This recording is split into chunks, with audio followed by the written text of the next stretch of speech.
There is a cool option in downtown Syracuse if you want to try all different kinds of foods. It is called Sampling Syracuse Food Tours, and this is Kate Gillen. Thanks so much for bringing in all of these delicious treats this morning. Welcome. We really appreciate it. So this sounds really cool, and of course we have Pete here with us because he's a total foodie. I am a big foodie, so if I get involved in this sounds like fun. I didn't even know that this was going on. Tell us a little bit about this. Sure, it's a 2-mile walking tour of downtown Syracuse where we stop at 5 different restaurants and we have food waiting for us at each place, and we learn about some history and culture along the way. Wow, so what kinds of different foods do people get to try on this tour? Well, our first stop is at Kitty Hoynes, where we have shepherd's pie with Irish soda bread. So good, I've had it before. It's delicious. Yes. And we get to sample some Smittix as well, which is a nice treat. Right. And then we stop at Freedom of Espresso, where we have a seasonal latte. Okay, and which today you I see brought right in here. some iced coffees for us. Okay, very nice. From there, we go over to Dinosaur Barbecue, and we have a pulled pork slider and mac and cheese.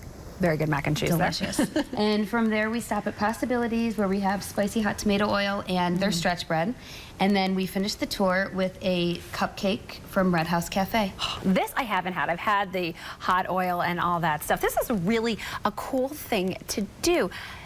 When can people go on these tours? Every Saturday at noon, there's a tour from April until November. Okay, so it's a good thing to do now that we're getting into the nice weather, and it's a good way to experience downtown Syracuse. Yes. I'm gonna Maybe, try one. and if you have people coming in from out of town, or maybe you don't know, or you're watching us not from Syracuse, it could be something to do for a summertime thing. Or I was even thinking if you have people coming in for maybe an event, like a wedding or something. Hey, maybe do this tour. You get kind of a quick overview in history and some food. Exactly. It's a lot of fun for out-of-towners who have family and friends visiting, something fun to do, and for locals.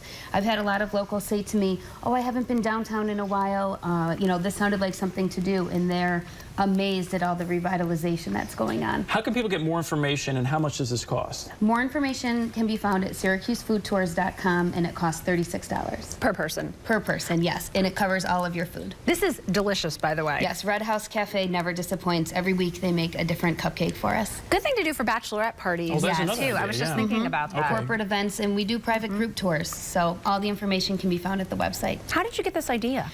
I went on a food tour outside of Philadelphia in June and wanted to start one in Syracuse because we had nothing like it. So I brought the idea back, and a few months later had it up and going. How's it doing? So So far, so good. Every tour has been sold out. I had 1 ticket left this past Saturday. Wow. And I was surprised to realize you're actually not in the food business. I'm not. Nope. So this is actually a whole separate thing. So we're so glad that you did that because we didn't have anything here in Syracuse. And Thank you. Kate, thanks for joining us today. Thank you for having me. I appreciate it. Okay, great. SyracuseFoodTours.com for more information. How's that? it was very good. I'm spilling all over myself. That's okay. It's delicious. This is really cool. Thanks so much. Pete is going to be on your next yeah. tour. Sounds good. Yes. Thank you, guys. All right. Thank All you. right.